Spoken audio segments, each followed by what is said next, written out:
Hi everyone, welcome to Azad Revenge Stories channel. My father did not shake when he told the court I was not his biological daughter. He only shook when I dropped the second DNA file on the judge's desk. What could tear apart the Ward family's $5 billion empire was not just blood. It was a reproductive secret buried for nearly 4 decades, a backdated trust, and a man choosing pride over his child. They expected me to vanish, but ultimately mine was not the name erased. My name is Harper Ward. I am 39 years old, and I am standing perfectly still in the center of the Court of Chancery in Wilmington. The air in this room is heavy, stale, and smells faintly of old legal volumes, polished mahogany, and the cold sweat of desperate men. We are not gathered here today to divide up a summer house or negotiate a modest corporate severance. We are fighting over absolute control. The prize sitting on the table is a controlling equity stake and exclusive voting rights over an empire valued at more than $5 billion. That empire is Ward Meridian Infrastructure. It is a massive sprawling beast of concrete, steel, municipal systems, and regional power grids spread across the nation. I know every inch of it. I built half of it with my bare hands. But today, the people I once called family are trying to strip it all away. My father sits exactly 20 feet away from me at the opposing counsel table. Conrad Ward, the founder, the ruthless patriarch who built the company from nothing. He wears a dark navy suit tailored specifically to project unyielding authority. He slowly adjusts his silk tie. He looks past my shoulder. He looks directly at the presiding judge. When he opens his mouth to speak, I expect to hear a tremor. I expect to witness at least a sliver of hesitation from a man who is about to publicly destroy his own legacy. But his voice does not waver. It rings out loud, cold, and entirely clear, bouncing off the high wooden walls of the courtroom. He states for the official court record that I am not his biological daughter. He declares that because of this lack of blood relation, I no longer have any legal right to the family trust. He demands I be permanently stripped of my controlling shares. He asks the court to sever me entirely from the company that bears my last name, treating me not as an heir, but as an elaborate mistake. The words hit the room like a physical shockwave. The entire courtroom goes dead. I can hear the low mechanical hum of the central air conditioning unit above us. I can hear the frantic clicking of the court reporter typing the exact letters of my ruin. Behind my table sits the gallery. It is packed to maximum capacity. There are New York investment bankers who hold our debt. There are high-powered corporate lawyers ready to pick the bones clean. There are several members of our own board of directors. There is the local and national financial press, pens hovering over their notepads. They all stopped breathing at the exact same moment. They came here this morning expecting to watch a complex but standard legal dispute over corporate governance and board voting rights. They realize instantly that they are witnessing something much darker and far more brutal. This is not a family dispute over money. This is a public execution. My identity, my history, and my legitimacy are being slaughtered on the public record for everyone to see. I turn my head slightly and look across the wide aisle. Evelyn Cross Ward sits perfectly still next to my father. She is his second wife. She is dressed in a slate-gray designer suit, her hands folded primly in her lap. She plays the role of the solemn, deeply concerned spouse with absolute perfection, but her eyes give her away. There is a deep, venomous, and unmistakable satisfaction gleaming in them. She has waited years for this exact second. She has manipulated the board members behind my back, whispered poison in my father's ear every night, and laid the meticulous legal groundwork for my destruction. Beside her sits her own son, Miles Cross. He is 32 years old. He is not a Ward. He has never poured a single ounce of sweat into the soil of a Ward Meridian construction site. He has never read an engineering report or stayed awake for 3 days to fix a failing municipal grid. Yet he sits up perfectly straight. His chin is tilted up arrogantly. He looks exactly like a vulture who has just spotted a bleeding carcass in the desert. He is staring at the invisible throne of the company, firmly believing the $5 billion is finally legally his. Conrad's lead counsel steps forward. He is a tall, sharp-featured man who specializes in tearing rich families apart for a percentage of the wreckage. He holds a single sheet of paper in his right hand. It is a piece of paper designed to erase my entire existence. He submits it to the judge with a theatrical, condescending flourish. He announces to the silent room that it is a shortened DNA test result, a highly targeted medical document. He reads the scientific conclusion aloud, ensuring every reporter hears it clearly. It proves there is absolutely zero biological connection between Conrad Ward and myself. 0% match. The lawyer does not stop there. He pushes the blade in much deeper. He formally demands the court activate the bloodline clause. It is a newly drafted legal amendment.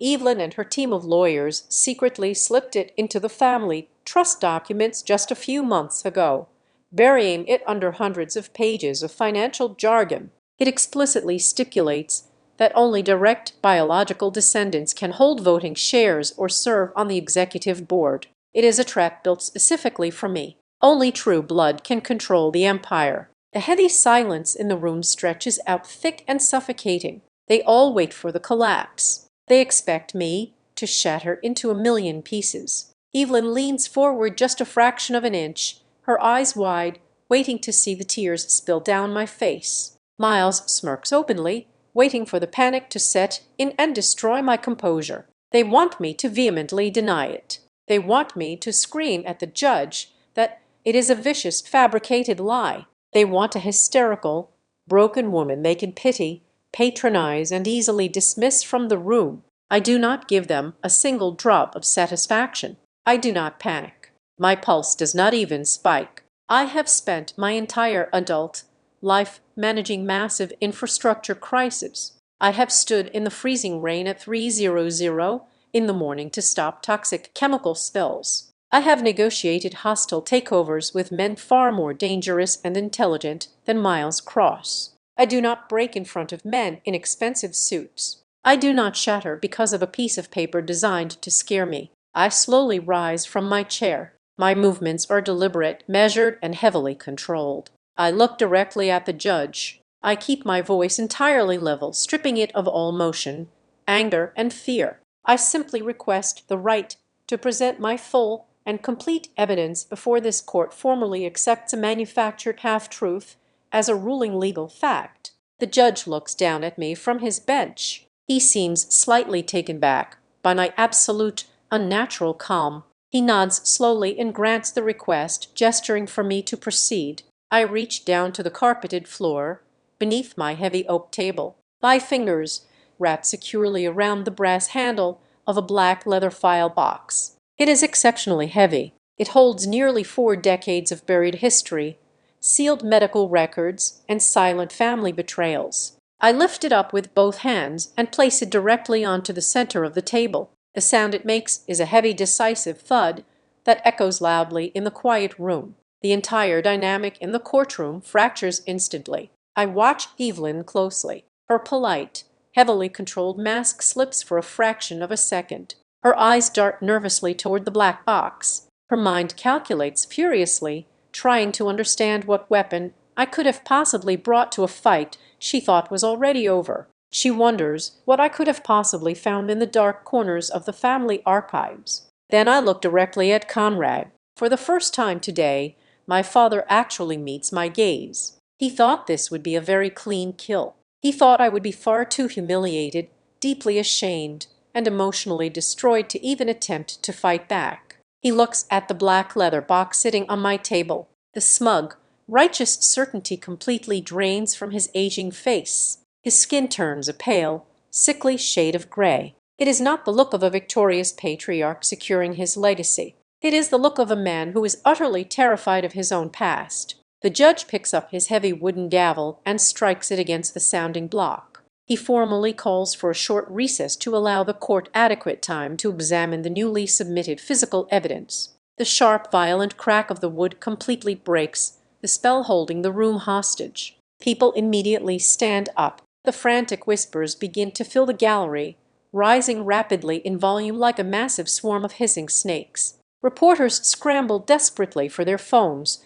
to text their editors. Investment bankers lean in close to whisper furiously to each other about dropping stock prices. I remain standing perfectly still by my table. My right hand rests flat against the cold leather lid of the heavy box. Today was supposed to be the day they erased me from the Ward family. They thought they had finally backed me into a corner with absolutely no chance of escape, but they made a massive fatal miscalculation. I know exactly what is buried inside this box, and as I watch my father quickly turn his back and practically flee the courtroom to avoid looking at me, I understand one profound thing with absolute clarity. Today, if a long-buried secret has to die in this courtroom, I will make absolutely sure it does not die alone. I grew up in the quiet, sprawling suburbs of Richmond, Virginia, long before the name Ward meant anything to the power brokers on Wall Street. In those early days, our company was barely a blip on the radar of national infrastructure developers.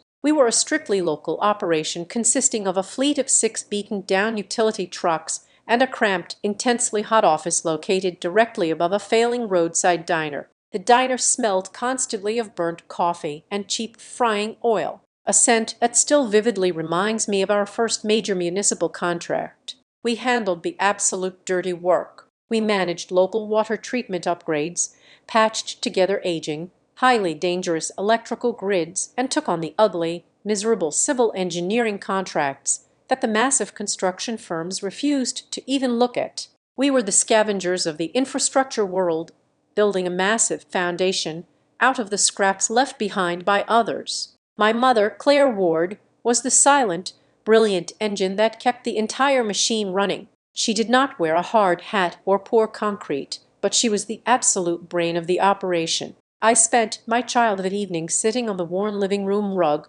watching her hunched over our heavy oak dining table. She was always surrounded by towering stacks of vendor invoices, thick payroll ledgers, and heavily marked up municipal tax forms. She worked late into the night, her reading glasses slipping down her nose, making sure every single cent was accounted for. She taught me very early on that a lasting empire is never built on brute force or aggressive corporate expansion alone. It is built and sustained by flawlessly clean financial records and absolute, unwavering promises. She told me that if you tell a city council you will fix a ruptured main line by Tuesday morning, you make sure the water is running clear by Monday night, even if you have to dig the freezing trench with your own bare hands. The man my father used to be was entirely different from the polished executive he is today. Back then, Conrad was a tough, deeply calloused man whose heavy leatherwork boots were perpetually caked in gray mud, dried cement,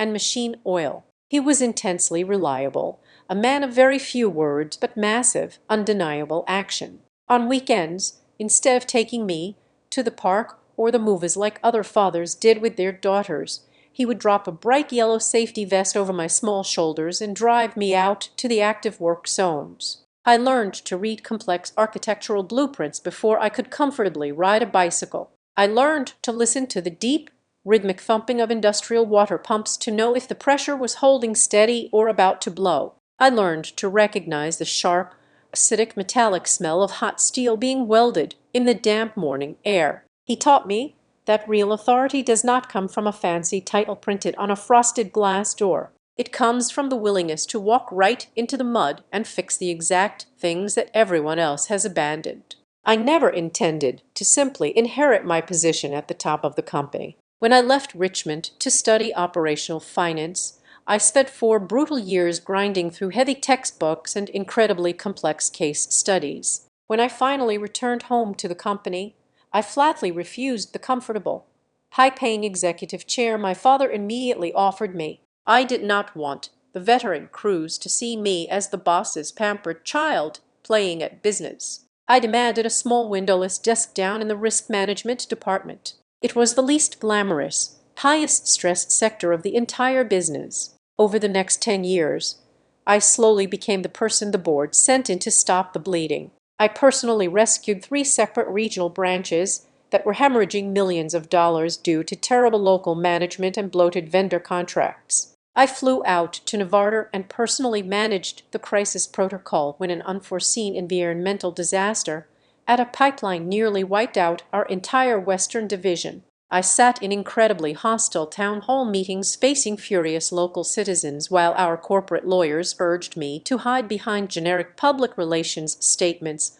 among the veteran crews, the heavy machinery operators, and the old foreman. I was never known as the AIS. They knew me as the woman who would drive out to a collapsed water treatment facility at 3:00 in the morning in the middle of a freezing rainstorm. I knew the first names of the chief engineers. I knew which ones had sick wives and which ones had kids starting college. I made it a strict, unbreakable personal rule that I would never sign my name to a single corporate directive or a massive budget cut until I had physically stood on the dirt and completely understood the real-world consequences of that decision. We were building a legacy together, piece by piece, steel beam by steel beam. It felt incredibly solid. It felt like I truly belonged there, woven permanently into the very fabric of the company my parents built. But even the strongest foundations can crack if the pressure shifts. The fracture in our family did not start with a hostile corporate takeover or a bad quarterly earnings report. It started with a quiet, devastating medical diagnosis. My mother fought her illness for 4 grueling, painful years. It was a slow, agonizing process of fading away that steadily drained the warmth and the light out of our home. When she finally passed away, she left behind a massive silent void. It was not a loud or chaotic emptiness, but a heavy, suffocating stillness that completely destroyed the daily rhythm of our lives. Without her steady hand to guide him, the balance in my father broke entirely. Conrad did not openly mourn. He simply shut off all access to his heart. He poured all of his unprocessed grief into rapid, aggressive, and highly risky corporate expansion. He became significantly colder. He spoke in much shorter sentences. He worked later and later into the night, refusing to come home to a quiet house. He began to treat all human emotion, including his own profound grief, as a severe operational weakness that needed to be ruthlessly eradicated from his system. 2 years later, Evelyn walked into our fractured lives. She was undeniably beautiful, immaculately polished, and possessed a terrifyingly precise ability to read the emotional temperature of any room she entered. She never raised her voice. She never made blatant demands. She was an absolute master of the soft, comforting approach. She spoke constantly about healing, about finding peace, and about bringing joy back into my father's tired life. But every single sentence she spoke, every gentle suggestion she made, was a carefully calculated move designed to subtly shift the balance of power. She would gently suggest we change the caterers for the annual company holiday party, entirely erasing the loyal local vendors my mother had used for 2 decades. She would softly convince my father that he needed a private study on the far side of the estate, slowly isolating him from the rest of the house and from me. She would host intimate dinners for key members of our board of directors while I was out of state dealing with a crisis. She would pour them expensive wine and tell them with a sympathetic sigh that I was simply working too hard and needed to be protected from executive stress. She painted me as an overworked, fragile workaholic while perfectly positioning herself as the steady, nurturing guardian of the ward legacy. From the very moment she unpacked her designer bags, the heavy brass mailbox at the end of the long driveway still carried the Ward family name. The property deed remained exactly the same in the county records. The massive oak front door had not changed, but the air inside those hallways had fundamentally changed owners. The warmth of my mother was completely scrubbed away, replaced by the sterile, perfectly curated perfection of a woman who saw us not as a family, but as a hostile acquisition. I just did not realize I was standing in deeply enemy territory until it was entirely too late. Evelyn never launched a frontal assault against me. That was simply not her preferred method of warfare. Frontal assaults leave visible casualties and undeniable evidence. She operated much more like a slow-acting chemical solvent, silently dissolving the structural integrity of my authority so quietly that absolutely no one noticed the steel weakening until it was ready to collapse. She began her campaign with gentle, seemingly harmless suggestions over lavish Sunday dinners. She would pour my father a glass of expensive red wine and softly suggest that a man of his incredible stature needed a dedicated family office to properly manage his growing personal wealth. She murmured that our traditional corporate headquarters felt slightly outdated, perhaps a little too blue-collar for a modern multi-billion-dollar enterprise. And most dangerously of all, she continually suggested that her son Miles, who was barely 23 years old at the time and completely devoid of any real-world achievements, was simply brimming with untapped executive potential. Before I could fully process the shifting tectonic plates beneath my feet, Miles was awarded a newly created title in the digital strategy division. The boy had absolutely no engineering background. He had never overseen a municipal budget or managed a field crew. Yet, within 6 short months, he bypassed a dozen senior managers and leapfrogged directly into the executive finance wing. Shortly after that, he took over the family philanthropic foundation. I was forced to sit in high strategy meetings and watch him present slick, heavily animated presentation decks to our board members. He spoke in endless, dizzying circles of trendy corporate buzzwords, talking confidently about synergy, digital disruption, and agile operational frameworks. But he did not know the current market price for a ton of raw industrial steel. He did not know the crushing regulatory hurdles required to pour foundation concrete in a designated state wetland. He was exceptionally gifted at making colorful pie charts look important. But if you dropped him onto an active construction site, he would not know how to tell a backup generator from a high-pressure water pump. The erosion of my own standing within the company began with the smallest, most easily dismissible infractions. For over a decade, the preliminary quarterly risk assessment reports had always landed on my heavy wooden desk first. It was my job to find the hidden liabilities before they became public disasters. Suddenly, those same reports were being routed directly to a brand new advisory committee that Evelyn had personally helped select. When I aggressively questioned the finance department about the change, they nervously told me it was simply a new streamlined corporate protocol. Then came the infuriating issue with my executive signature. I had held unilateral sign-off authority for regional crisis interventions for many years. It was a necessity for moving fast in an emergency. One morning, a critical requisition form for emergency earth-moving equipment was kicked back to my inbox. A new internal software flag required a mandatory co-approval from the Office of the Vice President of Strategy. That office belonged to Miles. I was essentially being told that I had to ask a 20-something amateur for permission to fix the bleeding wounds of the company I had spent my entire adult life protecting. Furthermore, critical executive steering committee meetings began materializing on the corporate calendar completely out of nowhere. Oddly enough, they only ever seemed to be scheduled for the exact days I was on a commercial airplane flying to a distant site inspection, or when I was locked in a windowless room handling hostile negotiations with regional labor unions. They were making massive decisions about the future of the company while ensuring I was physically unable to be in the room to object. The true depth of the rot became glaringly apparent when Arthur Vance was quietly forced into an early retirement.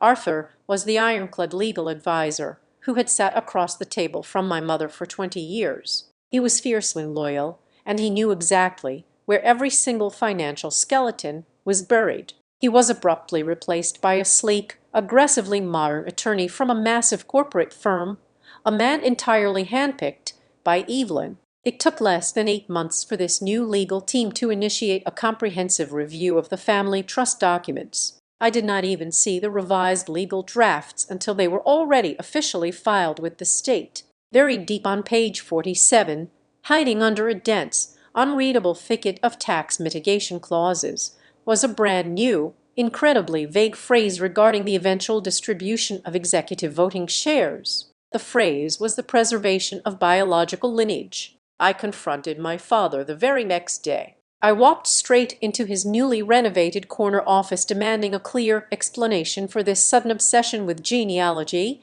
in our corporate bylaws. He did not even bother to look up from his mahogany desk. He casually waved his hand in the air, dismissing my genuine anger as a dramatic overreaction. He told me the world was changing rapidly. He claimed the board of directors simply demanded a clearer, more heavily fortified succession structure to protect the shareholders from future legal liabilities. He looked me right in the eye and said it was just standard legal boilerplate.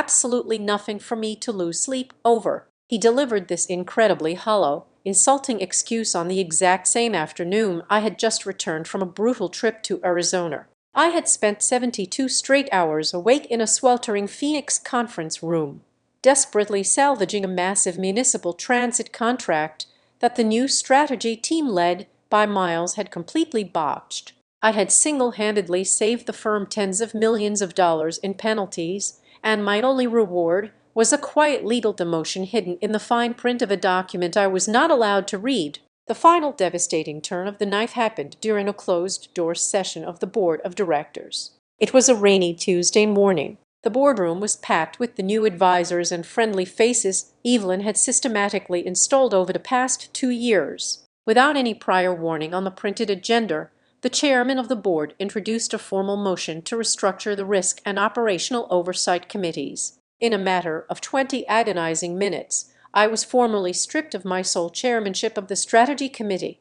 The chairman, using the most nauseatingly polite and diplomatic language possible, announced that moving forward, I would be sharing executive authority with Miles Cross. They publicly called it a collaborative synergy initiative. It was a staggering public humiliation wrapped tightly in the suffocating plastic of corporate etiquette. I was being told by a room full of men in expensive suits to share the steering wheel with a child while driving a heavy rig down a steep mountain at 80 mph. I looked at my father across the long polished table. He simply stared down at his notepad, refusing to meet my gaze while my authority was carved up and handed to his stepson. Late that evening, long after the glass towers of the financial district had emptied out and the city grew quiet, I walked down to the industrial maintenance yards. I needed to smell diesel fuel and wet dirt to remind myself what was actually real. I ran into an old yard foreman named Thomas.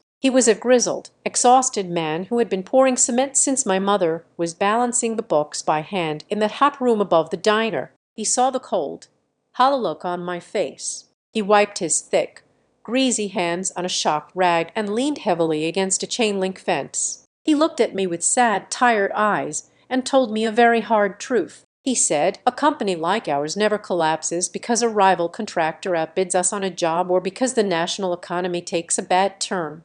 He said, "An empire only falls apart when the people living safely inside the castle start treating the brick and mortar as more important than the people who bled to build it."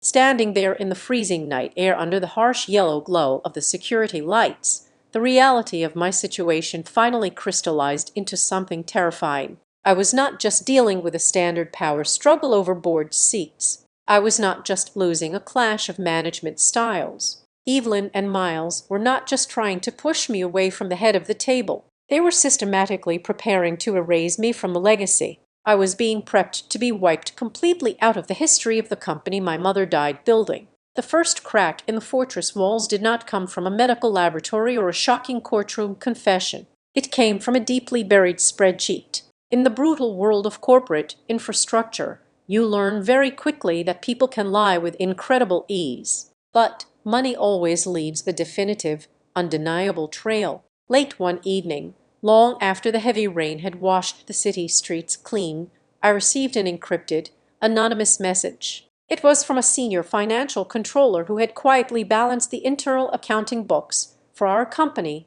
for over 30 years. We met in the damp, dimly lit subbuilding garage. He was absolutely terrified. He kept looking over his shoulder, his hands trembling slightly as he handed me a single unmarked manila envelope. Inside the envelope was a highly classified, heavily redacted printed ledger detailing my father's private discretionary spending over the past several decades. He pointed a shaking finger to a recurring line item buried deep within the miscellaneous personal expenses. It was a modest automated bank transfer, roughly $3,000, executed flawlessly on the 15th of every single month. For a man whose net worth hovered around $5 billion, it was the exact equivalent of loose change lost between the cushions of a sofa. But the relentless consistency of the payment over nearly 40 years caught the controller's highly trained, paranoid eye.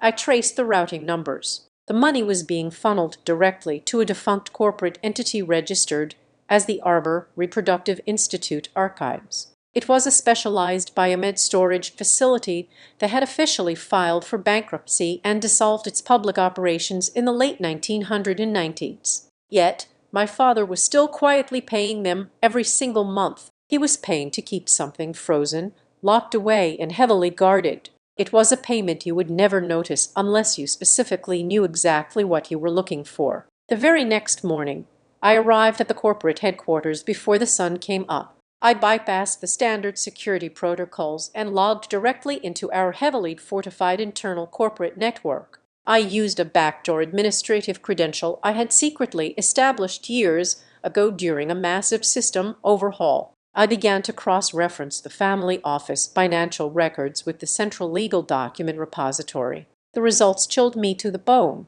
Entire directories had been systematically purged. More specifically, a massive cluster of physical legal dockets dating back to the exact year I was born had been permanently removed from the basement archives. When I tried to pull the digital backups, my monitor flashed with a harsh, glaring red banner reading "Restricted Access." Evelyn and her newly appointed legal team were not just building a defensive wall. They were actively burning the historical bridges behind them, ensuring that whatever happened in the year of my birth remained completely inaccessible to me. I realized instantly that I could not fight this battle using the company's internal counsel. The building was already compromised. I needed a total outsider. I needed someone absolutely ruthless, a predator who hunted in the dark. I hired a private litigator named Naomi Sloan. Naomi operated out of a stark, aggressively minimalist office on the edge of the financial district, entirely devoid of warmth, family photographs, or personal charm. She did not engage in friendly, polite banter. She spoke in incredibly sharp economic sentences that cut straight through the noise and directly to the bone. She possessed a terrifying, almost surgical ability to locate the exact sliver of gray space between what was technically legal and what was fundamentally moral. More importantly, she knew exactly how to exploit that microscopic gap until the entire opposition shattered into a million pieces. I laid out the financial ledgers, the routing numbers, and the digital server logs across her pristine glass desk. Naomi did not express shock. She barely even blinked. She simply reviewed the documents with cold, calculating eyes. She told me that Evelyn was meticulously setting the stage for a permanent erasure. She stated that if we wanted to survive the coming slaughter, we needed to find whatever my father was paying to keep hidden before the opposing counsel could weaponize it against me. That stark directive led us completely away from the towering glass skyscrapers of the city and out to a bleak, windswept, fiercely isolated stretch of the Virginia coastline. My mother had quietly purchased a small, deeply weathered beach house decades ago through an untraceable blind trust. It was her private, heavily guarded sanctuary. It was a place she never once mentioned to Evelyn and rarely ever discussed with my father. It was the only piece of real estate in the entire family portfolio that Evelyn had not yet managed to infiltrate or completely inventory. Naomi and I drove for 5 hours in total silence. When we arrived, the air tasted heavy with salt and impending storm clouds. We spent 2 agonizingly slow, exhausting days tearing through the dusty, damp interior of that house. We meticulously sifted through heavy cardboard boxes filled with old tax receipts, faded architectural photographs, and moth-eaten sweaters that still faintly smelled of her perfume. Late on the second night, deep inside the absolute bottom drawer of an antique wooden dresser, buried beneath a heavy pile of thick winter blankets, my hands hit solid metal. It was a rusted, heavy iron lock box. We spent another hour tearing the bedroom apart until we found a tiny, tarnished brass key hidden inside the hollowed-out spine of a thick hardback novel. I took a deep, shaky breath and turned the key. The lock finally clicked open with a sharp, echoing snap that sounded like a gunshot in the quiet, empty house. Inside the box, the trapped air smelled of stale, decaying paper and ancient, desperate secrets. Laying on top was an unsent letter written in my mother's unmistakable, elegant, sweeping handwriting. Beneath the letter was a faded, deeply crinkled invoice from a specialized fertility clinic. The date printed at the top was exactly 9 months before my birth. My eyes scanned the billing details, searching frantically for a name. The space where the biological donor's name should have been clearly typed was left entirely blank. But the most damning, terrifying piece of evidence was hidden at the very bottom. It was a heavily degraded, low-quality photocopy of a legally binding confidentiality agreement. The final page, the crucial page containing the formalized witness signatures, had been violently and deliberately torn away, leaving behind only jagged paper edges. In the narrow margins of the remaining pages, my mother had frantically scribbled dozens of fragmented notes. She had obsessively circled one specific name over and over again in thick, heavy blue ink, pressing so hard the pen had nearly torn through the fragile paper. The name was Andrew Ward. I sat back on the dusty wooden floor, staring at the letters until they began to blur together. I knew Andrew was my father's much younger brother, but he was essentially a ghost. He had passed away many years ago under incredibly tragic, highly guarded, and deliberately unspoken circumstances. His name was strictly forbidden at our dinner table. He was entirely erased from the joyful family anecdotes, reduced to a silent, tragic phantom hovering at the very edges of our corporate dynasty. I had absolutely no logical idea how a deceased arranged uncle connected to a hidden biomedical storage fee, a restricted corporate server, and a torn fertility contract. But the intense, icy dread rapidly pulling in my stomach told me the connection was profound, dangerous, and likely devastating to everything I thought I knew. Naomi did not offer any comforting words. She carefully, methodically placed the fragile, aging documents into a clear plastic evidence sleeve. Her face remained a perfect, entirely unreadable mask of pure calculation. She looked directly at me and delivered her final instructions with cold mechanical precision. She demanded I submit to a comprehensive full-spectrum genealogical DNA test. The very next morning, she explicitly stated we needed an ancestral sequencing designed to map exact familial branching, not just a simple paternity swab. She warned me, her voice dropping to a low, lethal whisper, that my father and Evelyn were currently holding a highly volatile weaponized half-truth. If they dragged that half-truth into a courtroom, it would completely and permanently destroy me. She said that if they were preparing to bury us alive with a lie of omission, our only possible chance of survival was to dig up the absolute terrifying truth before the earth was permanently packed down over our heads. The first envelope from the private laboratory arrived on a remarkably ordinary Thursday morning. I sat opposite Naomi in her freezing, aggressively minimalist office, watching the heavy city traffic crawl along the gray streets far below us. She slid the sealed white folder across the pristine glass surface. I opened it with completely steady hands. The initial summary paragraph confirmed the absolute cruelest reality. It was the exact narrative Evelyn and her legal team were currently drinking expensive champagne to celebrate. There was zero direct, biological link between my father and me. Looking at that stark, scientifically irrefutable conclusion, printed in harsh black ink, I felt a sudden violent severing in my chest. It was the physical sensation of a heavy steel cable snapping under immense pressure. But Naomi did not hire a standard laboratory to perform a basic paternity swab. She had demanded a highly advanced full-spectrum genealogical sequencing designed to map out exact familial branching across multiple generations. As she flipped to the heavily detailed appendices at the back of the thick report, her cold calculating eyes narrowed. She pointed a sharp fingernail at a glaring massive anomaly buried deep within the complex genetic markers. The sequencing revealed an incredibly high, undeniable percentage of shared genetic material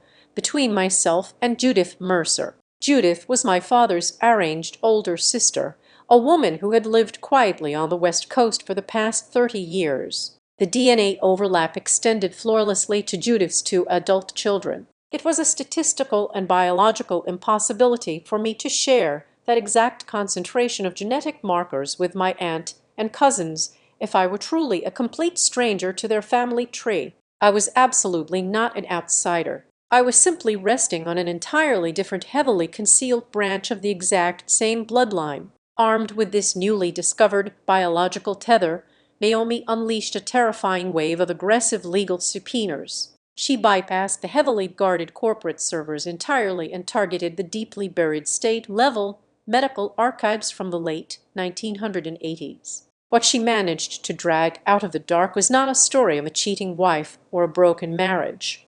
It was a profound, suffocating portrait of old-fashioned toxic American masculine shame. The records prove that several years before he even met my mother, my father had suffered a severe, highly complicated medical trauma. The resulting diagnosis was absolute, irreversible sterility. For a man who was rapidly building a reputation as a ruthless, self-made industrial titan, a man whose entire public persona was wrapped in rugged, unyielding masculinity. This medical reality was utterly devastating. He could force thousands of tons of concrete and steel into the sky, but he was physically incapable of producing a biological heir. He viewed it as a catastrophic personal failure, a fundamental weakness that his aggressive corporate rivals would mercilessly mock if it ever saw the light of day. My mother loved him deeply during those early years. She desperately wanted a child, but more importantly, she wanted to save his fracturing ego and preserve their marriage.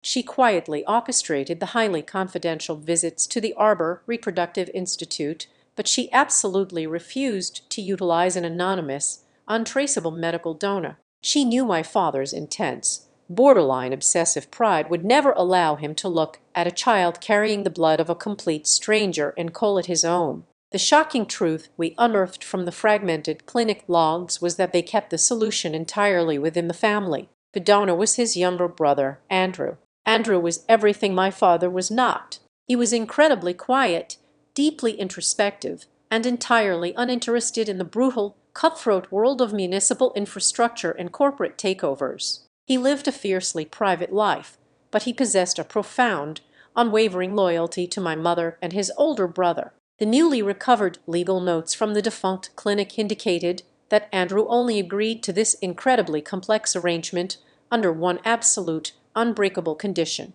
He legally demanded that I be raised completely and unconditionally as my father's true daughter. I was never to be told the truth, and my existence was never to be used as a bargaining chip in any future family dispute or boardroom negotiation. He donated his future to save his brother's pride, and then he quietly stepped back into the shadows until his tragic death years later. The most critical piece of the puzzle, the exact document that Evelyn and her expensive lawyers had desperately tried to burn, was a heavily witnessed, notarized medical consent form. Naomi secured a certified copy from the State Health Department archives. It bore my father's distinct, aggressive signature in thick black ink. By legally signing that specific document, he formally consented to the assisted reproductive procedure using his brother's genetic material. Naomi looked at me across the desk, her voice dropping to a low lethal register.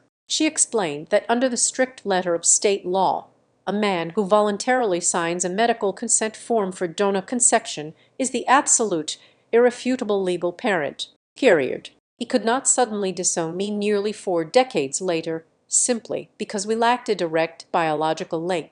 The law did not care about his injured pride. It only cared about his signature. Sitting in that cold office, the entire history of my family suddenly rearranged itself into a devastating new clarity. I finally understood my mother's profound, agonizing silence. She knew that revealing this secret would completely destroy my father's fragile, carefully constructed myth of absolute masculine supremacy. She knew it would shatter his ego and inevitably distort my entire life. So she bore the heavy weight of the lie completely alone. She locked the truth away in a rusted iron box in a damp beach house, praying it would never see the light of day. But she was brilliant, and she was fiercely protective. She kept the receipts. She preserved the fractured trail of evidence specifically for this exact moment, knowing deep in her bones that one day my father's toxic pride and cowardice might eventually outweigh his love for me. I closed my eyes and vividly recalled the exact expression on his face back in the Wilmington courtroom when I had placed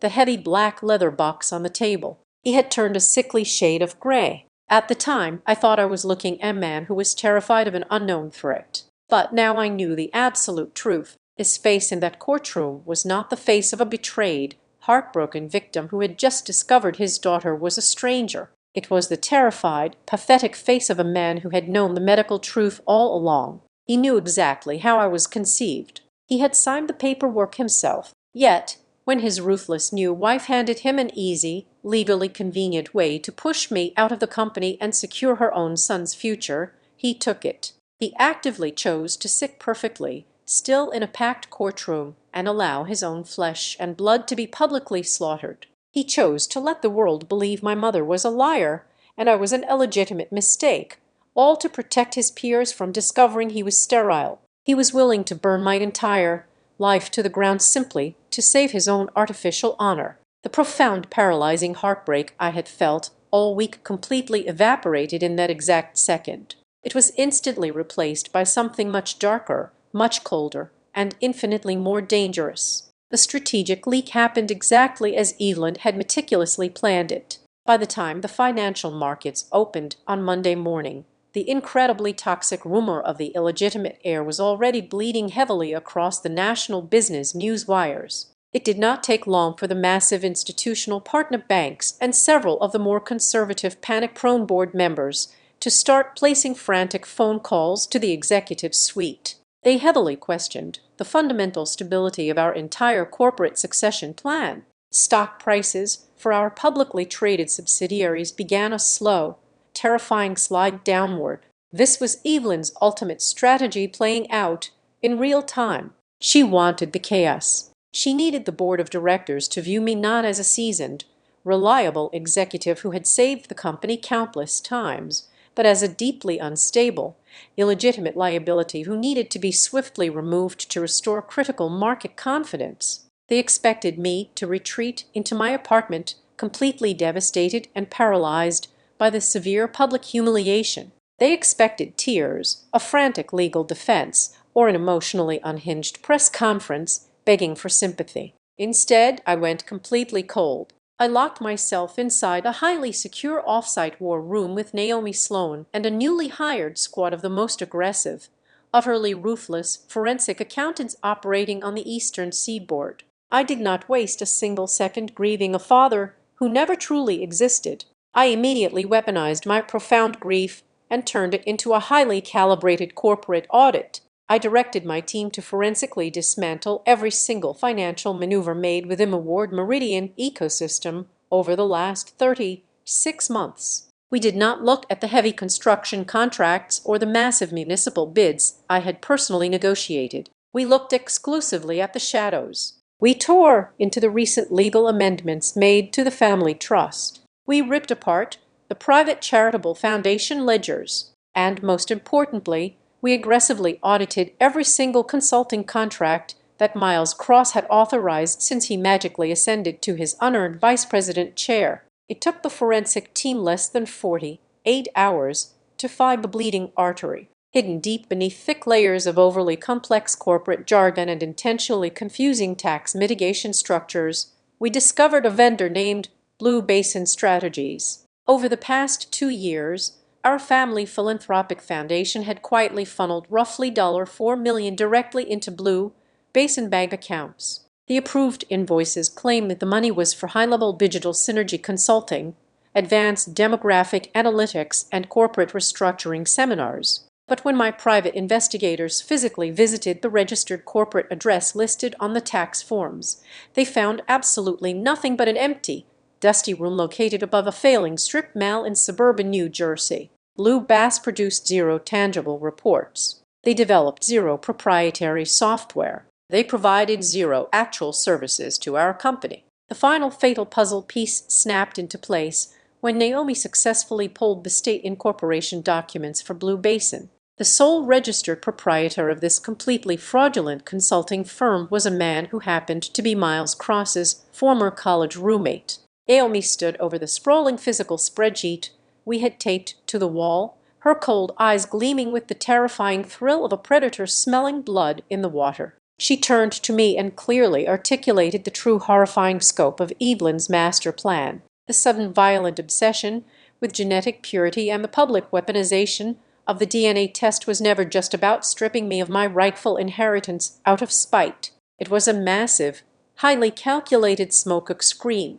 Evelyn desperately needed me entirely removed from the executive floor because I was the only person in the entire building who possessed the operational knowledge and the security clearance to realize they were actively siphoning millions of dollars right out of the family ecosystem. The illegitimate child scandal was simply the flashy distraction they used to keep everyone looking the other way while they were busy robbing the vault. Late that same afternoon, my secure phone rang. It was my father's private secretary requesting a highly confidential, strictly off-their-odd meeting. We met on the 42nd floor of the corporate tower in a massive, completely empty glass conference room. The city stretched out below us, completely ignorant of the empire silently collapsing high above it. Comrade Ward stood near the floor-to-ceiling window, refusing to look me in the eye when I walked through the heavy wooden doors. He looked suddenly incredibly old, heavily burdened by the immense weight of the lies he was desperately trying to keep afloat.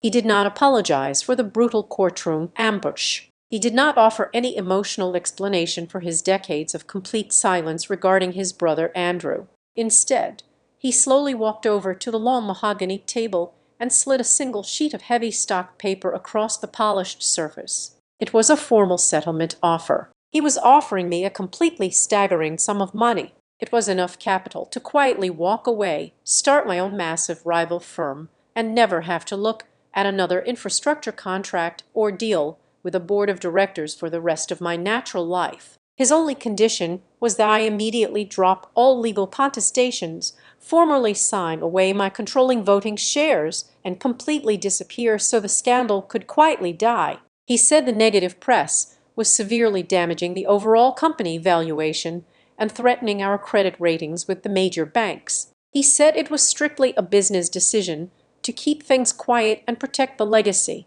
That precise moment was the absolute lowest point of my entire life. The deepest, most agonizing pain did not come from the harsh scientific reality that I did not share his direct DNA. It did not even come from the devastating realization that he had allowed Evelyn to publicly humiliate me in a crowded room. The true soul-crushing heartbreak was looking down at that piece of paper and realizing my father genuinely believed my entire existence had a specific purchase price. He honestly thought my nearly 40 years of absolute loyalty, my grueling late night saving his failing regional branches, and my entire childhood spent worshiping the ground he walked on could all be neatly converted into a massive cash settlement. He was willing to simply write a check to make his daughter vanish, just to protect his fragile pride and his stock price. I did not touch the paper. I simply stood up from the heavy leather executive chair. I looked directly into his tired, cowardly eyes, and I spoke with a voice completely devoid of any remaining affection or familial warmth. I told him bluntly that I was not fighting this brutal legal war just to keep the name Ward printed on my corporate letterhead. I told him I did not care about the money he was offering to buy my silence. I was fighting because I absolutely refused to let the incredibly hard-fought empire my mother literally bled to build fall into the greasy hands of thieves who used our private family trauma as a tool for corporate embezzlement. I told him he had completely sold his soul to protect a pathetic lie, but I was not going to let him sell my mother's legacy to cover his new wife's theft. I turned my back on him and walked out of the glass room without waiting for his response. The man I had known as my father died for me in that exact moment. When the sun rose the following morning, I walked back through the heavy wooden doors of the Chancery Court in Wilmington. I felt entirely different. The oppressive weight of family expectation and the desperate, pathetic need for a father's approval had completely evaporated from my shoulders. The opposing counsel was already sitting at their table, confidently preparing to deliver their final fatal blow regarding my lack of biological lineage. Evelyn was already wearing her perfectly practiced look of solemn, inevitable victory. Miles was adjusting his expensive silk tie, completely unaware of the absolute hellfire waiting for him. I sat down slowly next to Naomi. I did not feel like a broken, discarded child begging a judge for legal recognition anymore. As I placed my hands flat against the cool surface of the defense table, I felt a deep, dangerous surge of absolute power. I was the only person in that entire courtroom who truly understood the exact structural integrity of the Ward Meridian Empire, and more importantly, I was the only person who possessed the hard, irrefutable evidence proving exactly who was actively destroying it from the inside out. I was no longer playing defense. I was bringing the entire building down on their heads. The heavy oak doors of the courtroom swung shut. The second session convened precisely at 10:00 in the morning. The air was remarkably stale, thick with the suffocating tension of a public execution about to commence. Opposing counsel, the tall man with the sharp, predatory features, stood up from his chair. He smoothed his incredibly expensive suit jacket and addressed the presiding judge with the dripping, undeniable confidence of a man who firmly believed the war was already won. He formally entered the shortened, heavily redacted genetic test into the official court record. He spoke in a loud, highly resonant voice, deliberately ensuring the financial reporters sitting in the back rows captured every single syllable for their evening publications. He declared that due to the absolute lack of direct biological paternity, the recently drafted bloodline clause must be immediately activated. He requested a swift, merciless ruling from the bench to sever me entirely from the family,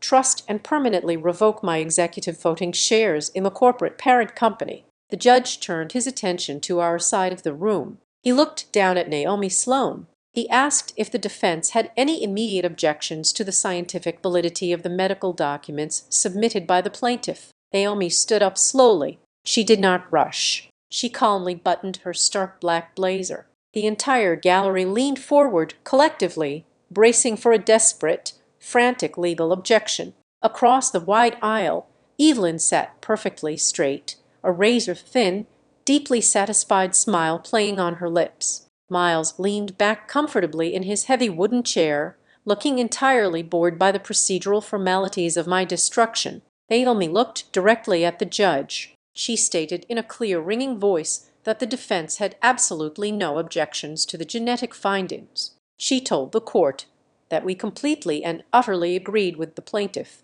She explicitly stated that her client did not dispute the fact that Conrad Ward was not her direct biological father. The silence that violently crashed down on the courtroom was absolutely deafening. The frantic typing of the reporters stopped instantly. The investment bankers completely froze in their seats. Even the judge blinked rapidly, visibly taken aback by the sudden, unexpected capitulation. Across the aisle, my father exhaled a long, shaky breath of relief. Evelyn's smile widened into a look of absolute terrifying triumph. They genuinely thought I was publicly surrendering. Then Naomi reached down and opened the heavy black leather box. She did not raise her voice. She did not utilize cheap theatrical gestures. She simply began to pull out a staggering mountain of paper, laying each piece onto the polished wood of the defense table like a card dealer, laying out an unbeatable hand. She coldly informed the court that while we agreed with the shortened test, we fundamentally objected to the plaintiff deliberately submitting a fragmented half-truth to manipulate a judicial ruling. First, Naomi submitted the comprehensive full-spectrum genealogical sequencing. She walked the judge through the complex data points, pointing out the incredibly high percentage of shared genetic markers between myself and the extended Ward family line. She established unequivocally that I was not a biological stranger to their blood. Next, she submitted the ancient, weathered medical affidavit from the defunct Virginia clinic. She submitted the faded financial invoices spanning decades. She submitted the chain of deeply personal letters between my mother and her former legal counsel. Each individual piece of paper struck the opposing table like a physical blow. The smug, arrogant confidence began to rapidly drain from the opposing counsel's face. But Naomi saved the absolutely lethal strike for last. She pulled out the certified notarized medical consent form from the late 1980s. She requested the bailiff hand the document directly up to the judge. She announced to the completely silent room that this specific document contained the legally verified signature of Conrad Ward. She explained with surgical precision that by signing this exact document, Conrad had formally, legally, and permanently consented to an assisted reproductive procedure utilizing a donor from his own direct bloodline. I watched Evelyn's face closely. The physical transformation was absolute and horrifying to witness. The color completely vanished from her perfectly manicured skin. Her jaw tightened so intensely I thought her teeth might actually shatter under the pressure. She suddenly turned her head and stared violently at my father. In that exact fraction of a second, I realized the full depth of the betrayal playing out. Evelyn had only ever discovered the first half of the secret. She had found a medical discrepancy indicating I was not his biological child. She had built her entire hostile takeover strategy around that single fragile assumption. But my father, driven entirely by his suffocating masculine shame, had never told his new wife that he had actually signed legal paperwork authorizing my conception. He had lied to her as well. He had let her walk right into a legal slaughterhouse entirely blind to the massive weapon I was currently holding. Naomi continued her relentless assault. She turned her attention back to the bench. She argued forcefully that the highly disputed bloodline clause, the exact trap Evelyn had designed to destroy me, was fundamentally satisfied. The biological donor was highly probable to be Andrew Ward, my father's younger brother. Therefore, by absolute genetic definition, my blood belonged entirely to the Ward lineage.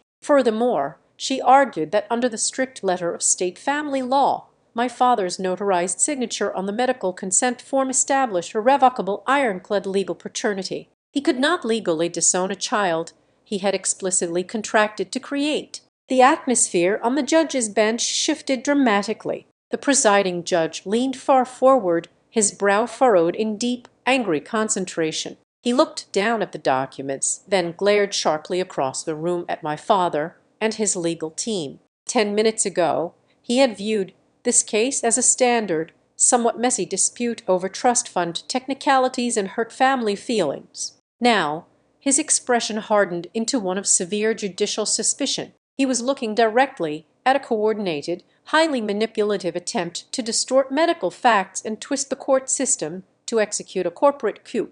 He realized he was actively being used to facilitate a $5 billion theft.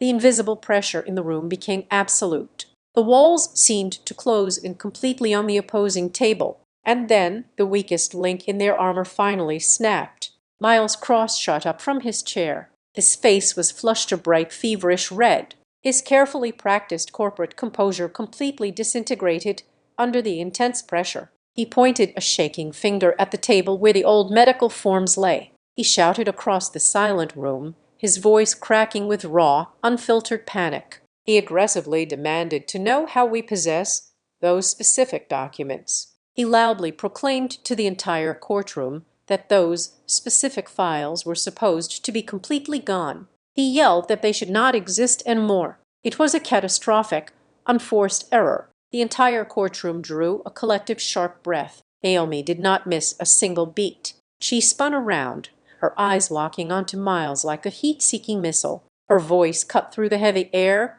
sharp and lethal. She immediately asked the court to note the severe implications of that outburst on the official record. She demanded to know why the vice president of strategy possessed intimate knowledge regarding the intended destruction of decades-old medical and legal archives. She loudly questioned who exactly had ordered the systematic deletion of those specific files from the secure corporate servers. She pivoted the entire narrative in a matter of seconds, transforming a messy family secret into a highly probable corporate cover-up involving the deliberate destruction of evidence. The opposing counsel scrambled desperately to quiet his client, violently pulling Miles back down into his seat by his jacket. The lawyer frantically requested an immediate sidebar, his face slick with nervous sweat. The judge slammed his heavy wooden gavel down hard, the sharp crack echoing loudly, demanding immediate order in his courtroom. The hearing was far from over. There would undoubtedly be more motions filed,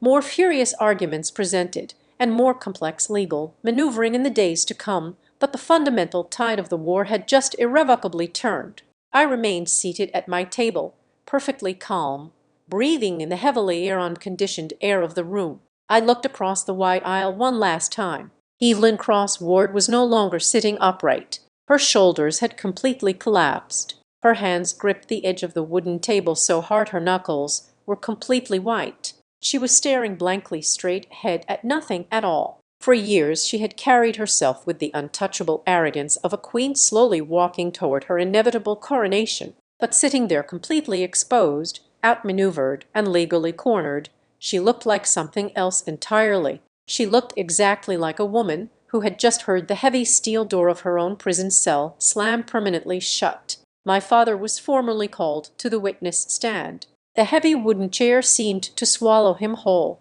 He placed his right hand on the Bible and swore to tell the whole truth, an oath that sounded incredibly hollow echoing in the vast courtroom. Naomi Sloan did not pace. She stood perfectly still at the podium, holding the certified medical consent form like a loaded weapon. She asked him directly to identify the black ink scrolled across the bottom line. The silence stretched on for several agonizing seconds. The entire gallery held its collective breath. Finally, in a voice barely above a raspy whisper, the founder of the massive infrastructure empire leaned into the microphone and admitted it was his signature. Under Naomi's relentless surgical questioning, the heavily fortified dam completely broke. My father was forced to publicly confess the exact reality he had spent nearly 40 years desperately trying to bury. He admitted that long before I was even a concept, he had received a devastating medical diagnosis. He was entirely sterile. He told the court how my mother had proposed the assisted reproductive procedure.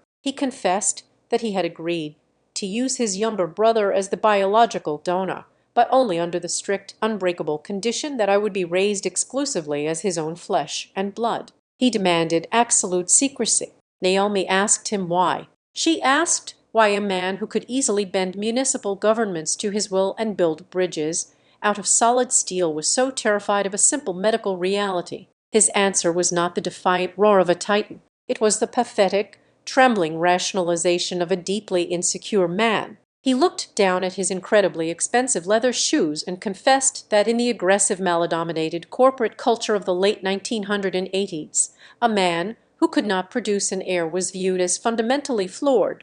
He was terrified that his early financial backers, the ruthless Wall Street investors who provided the initial capital for his company, would see him as weak. He was paralyzed by the thought that his business rivals would secretly laugh at him in the locker rooms of their exclusive country clubs. He had spent his entire adult life projecting an aura of absolute, unconquerable American masculinity, and he believed this biological truth would completely shatter that carefully curated illusion. Then the true nature of his betrayal was dragged into the harsh fluorescent light. Naomi pivoted to the timeline following my mother's death. She forced him to explain exactly how his second wife became involved in the erasure of my history. My father admitted that he had kept the medical files hidden in his private study. A few years after he married Evelyn, she had been rummaging through his locked desk and accidentally discovered a faded handwritten memo from the fertility clinic.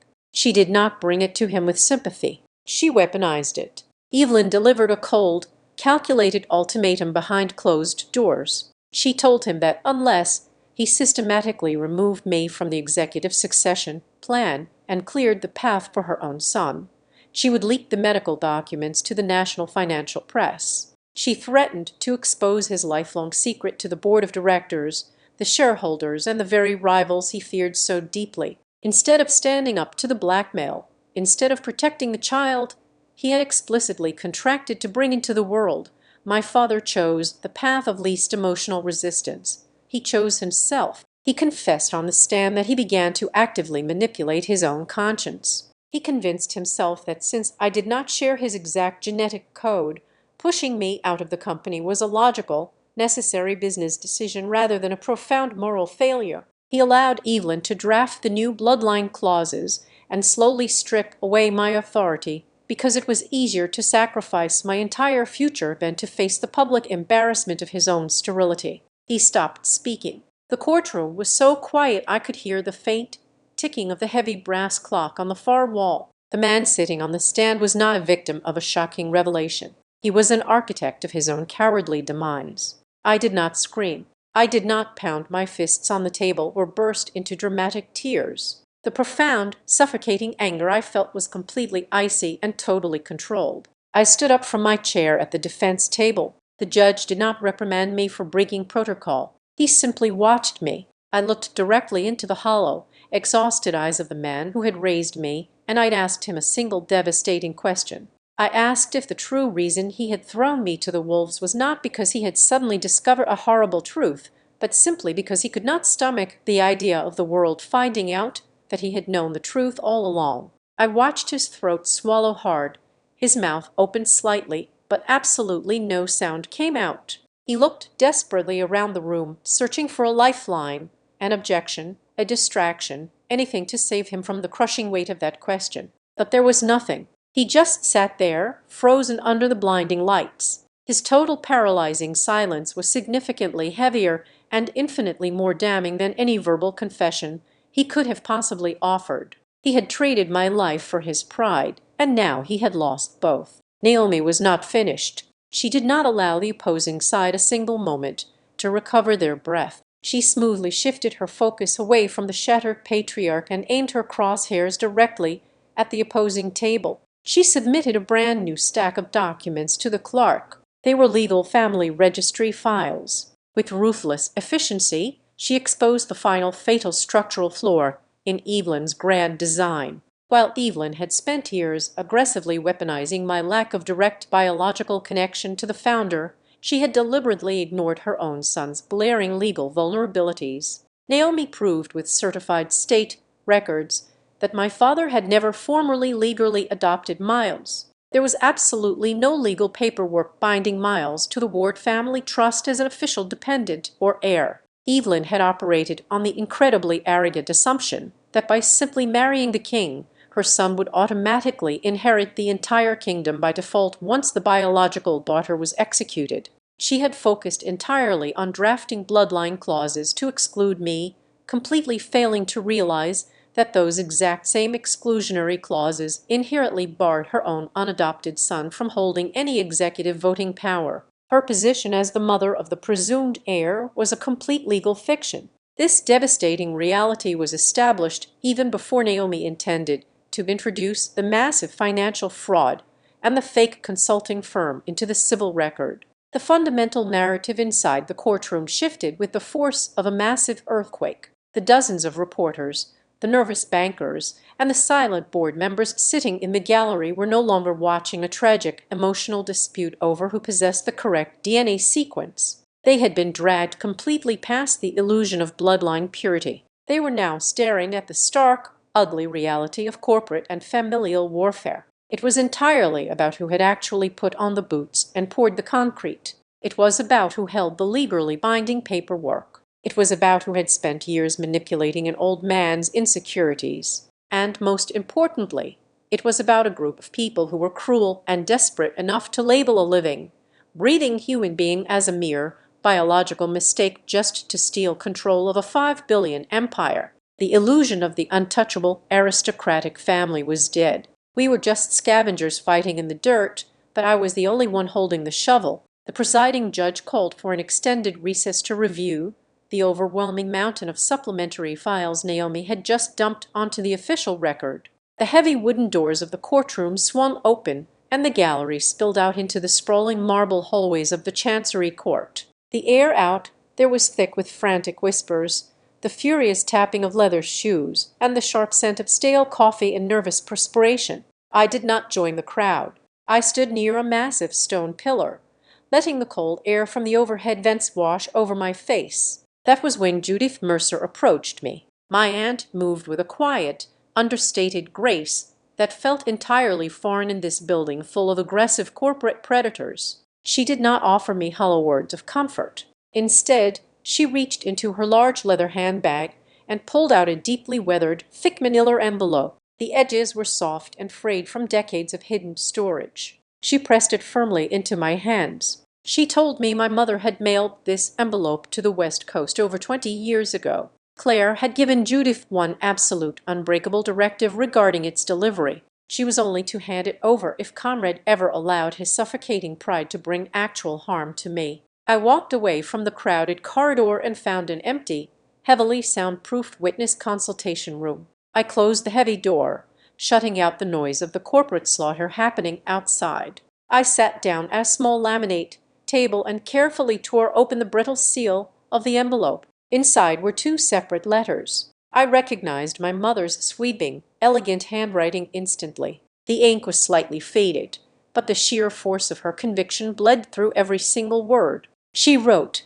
that she knew the silence would eventually become a heavy burden, but she wanted me to understand the profound truth behind my existence. She wrote that I was never an accident, nor was I a mere medical transaction. She explicitly stated that I was a child chosen twice. I was chosen first by her absolute, agonizingly fierce desire to become a mother. I was chosen second by the deliberate, voluntary stroke of my father's pen on a legal consent form. She wrote that this dual choice made me infinitely more legitimate and deeply wanted than any child born through simple traditional biology. Claire also revealed the exact nature of the silent pact she had made with Andrew. She wrote that Andrew had absolutely refused to let me grow up as a half-kept secret or an unspoken shadow haunting the family estate. He only agreed to the biological donation because he genuinely believed Conrad would step up and be a true,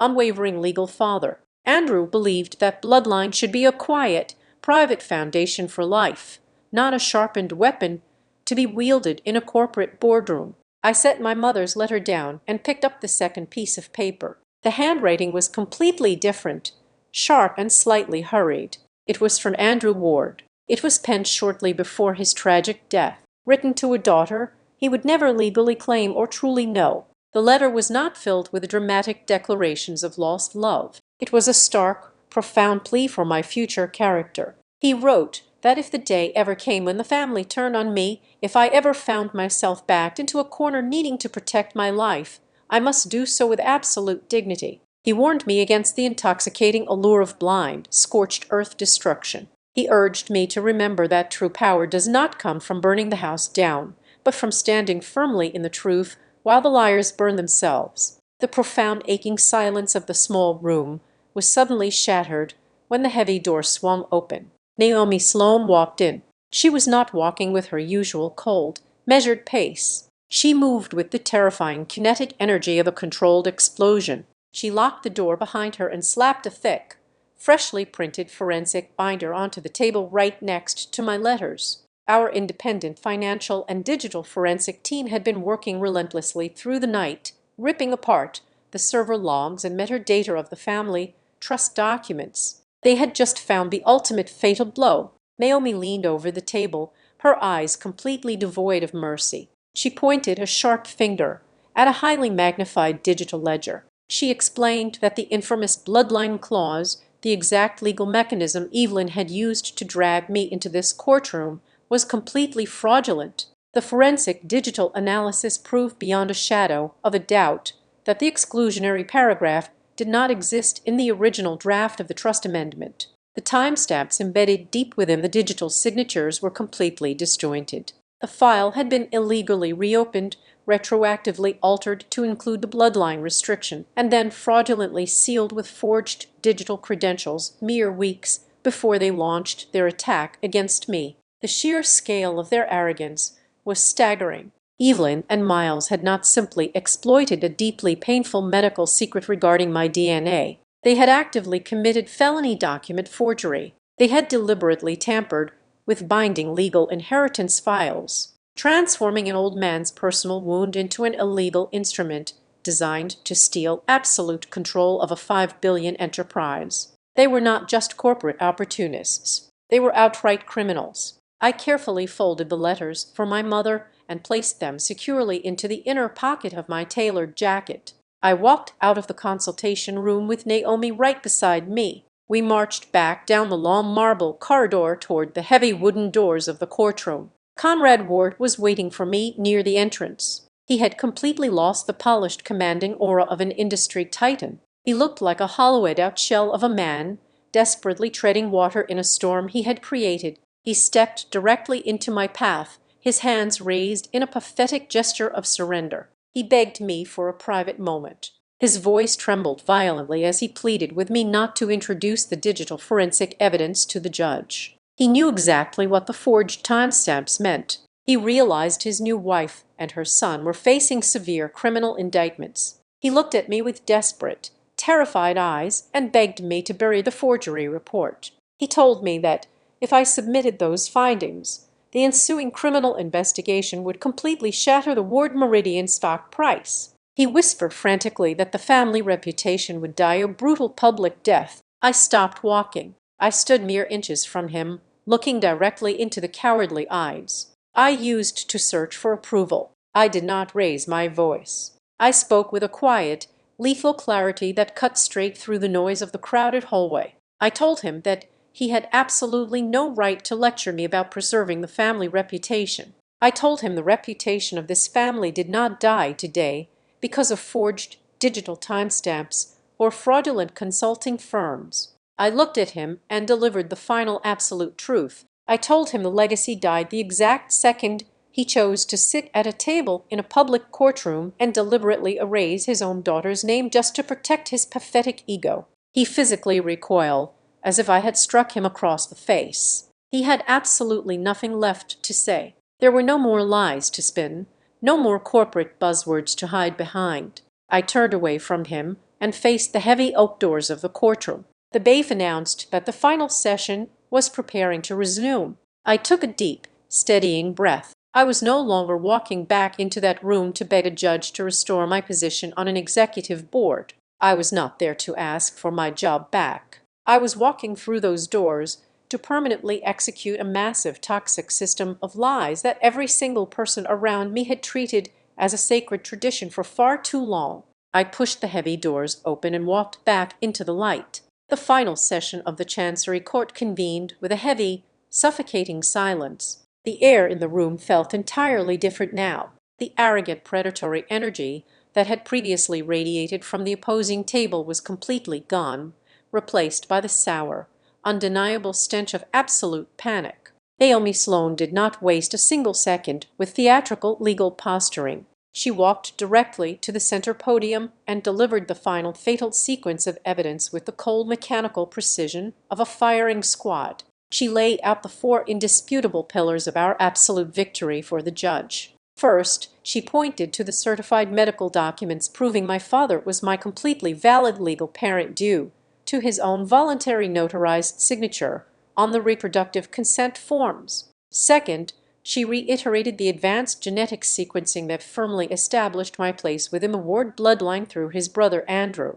Third, and most devastatingly, she presented the independent digital forensics report. Naomi placed the massive stack of server logs directly onto the bench. She explained in a sharp, ringing voice that the critical digital timestamps proved the exclusionary bloodline clause was a complete legal fabrication. The original family trust documents had been illegally reopened and retroactively altered weeks after I had begun heavily questioning the suspicious corporate succession plans. Finally, she submitted the massive stack of banking ledgers tying the fraudulent consulting firm known as Blue Basin Strategies directly to Miles Cross and his mother. Naomi explicitly stated that the opposing side was not motivated by a sudden righteous desire to protect the genetic purity of the family tree. They had orchestrated this entire brutal public execution to forcibly remove me from the executive floor because I was the only person capable of uncovering their massive multi-million-dollar financial theft.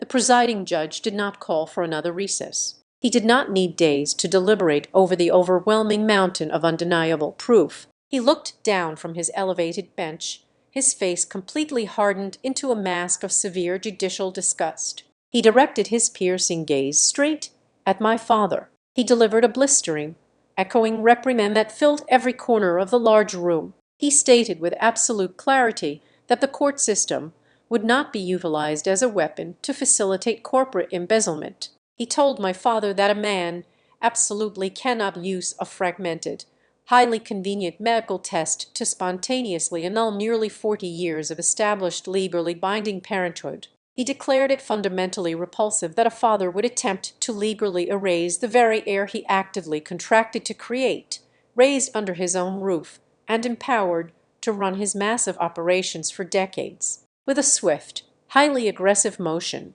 the judge struck the manipulated trust amendment from the legal record entirely. He declared the forged documents completely null and void. He formally restored the original corporate voting structure that my mother had helped establish so many years ago. Then he picked up his heavy wooden gavel. He brought it down against the sounding block with a sharp violet crack that sounded like a gunshot. With that single strike, he legally and permanently recognized me as the sole rightful controlling heir to the disputed equity and the absolute executive authority of Ward Meridian infrastructure. The immediate fallout was a total brutal annihilation of the enemy camp. Evelyn Crossward sat completely paralyzed in her chair. Her immaculate composure had totally disintegrated, leaving behind a hollow, terrified shell of a woman who finally realized she had flown entirely too close to the sun. The judge was not finished. He formally announced from the bench that he was referring the millions of dollars tied to Blue Basin Strategies directly to the state prosecutors for immediate civil and criminal investigations. Miles was instantly and permanently ejected from the line of succession. Evelyn was immediately stripped of her powerful seats on the family board and the philanthropic foundation. They had walked into this courtroom expecting to steal a $5 billion empire. They were walking out with absolutely nothing but impending criminal indictments and total public ruin.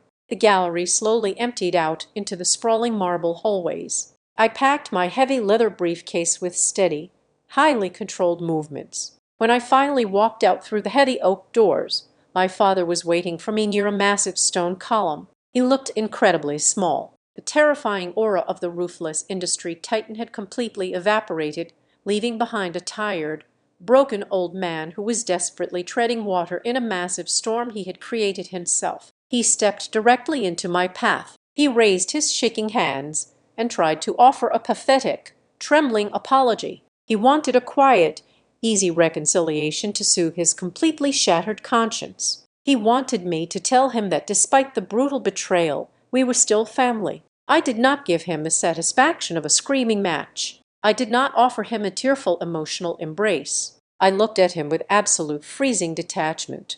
I told him I did not want his apologies. I told him he would have to spend the rest of his empty, silent life living with one single agonizing truth. I looked directly into his terrified eyes and said that the exact ink he used to secretly authorize my existence, the signature he tried so desperately to run away from, was the exact weapon that ultimately saved me from his cowardly public denial. I did not wait for his response. I simply turned my back and walked away, leaving him standing completely alone in the cold marble hallway. My ultimate revenge was not a reckless, emotional destruction of the company name. I absolutely refused to burn my mother's incredible legacy to the ground just to satisfy my own anger. Instead, I took absolute, terrifying control of it. Within 48 hours of the final judicial ruling, I initiated a ruthless, comprehensive, top-to-bottom financial audit of the entire corporate structure. I immediately fired every single executive and board member who had quietly enabled Evelyn and her son. I completely restructured the family trust to ensure no parasite could ever attach themselves to our labor again.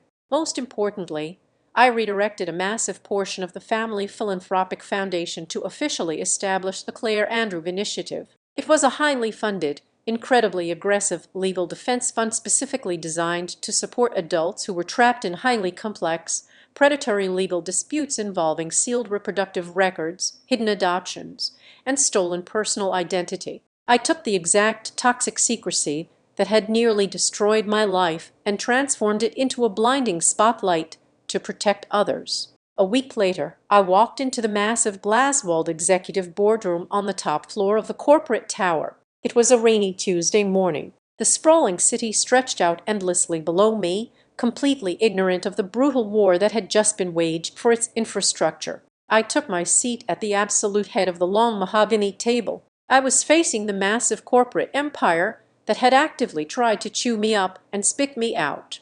In the inner pocket of my tailored suit jacket, I could feel the heavy paper of my mother's hidden letter resting quietly against my chest. As the newly appointed, deeply terrified board members took their seats in absolute silence, waiting for my first command, a profound truth settled deeply into my bones. It was a truth sharp enough to cut through any corporate lie or forged document. Blood might be the biological spark that initiates a family line, but blood alone is incredibly cheap. Only absolute truth, grueling physical labor, and unbreakable courage truly decide who is ultimately worthy enough to keep the empire. Thank you so much for listening to my story today. Please let me know in the comments exactly where in the world you are listening from so we can interact and share our thoughts together. I invite you to subscribe to the Azad Revenge Stories channel, like this video, and support me further by pressing the hype button so the story in this video can be heard by many more people. Thanks to all.